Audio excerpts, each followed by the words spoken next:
Knox model, a 5-horsepower single-cylinder 3-wheel runabout, 1899.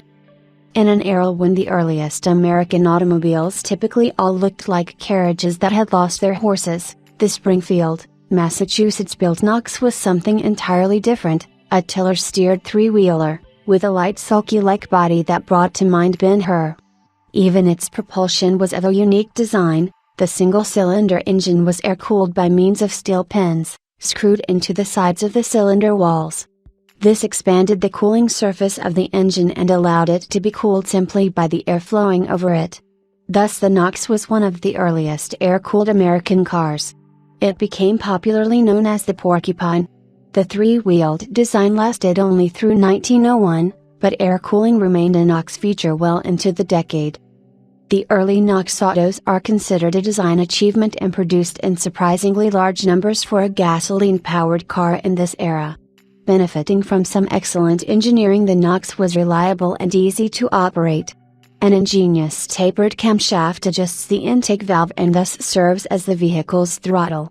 A small Knox-designed spray jet carburetor feeds the long intake manifold.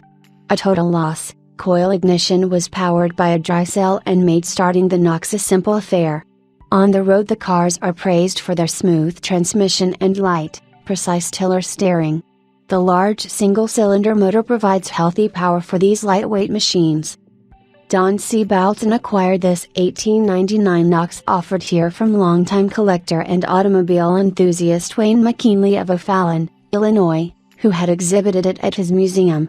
The exact date of the acquisition is not documented, but it is believed to have been acquired in the early 1970s. This is a wonderful relic of the early days of automobile collecting, appearing to have last been restored in the 1950s in its red bodywork with cream trim, red striping, and cream chassis and suspension. Typical of the work that was being performed at the time, the car was finished only as necessary and many of its components may be original, including the leather seat back and the step plates cast with Knox. The wooden bodywork is beautifully detailed, with delicate spindles visible on the outside and carved wicker panels on the flanks. An accessory Surrey top, popular in the period, is supported by irons of an ornate and fascinating design.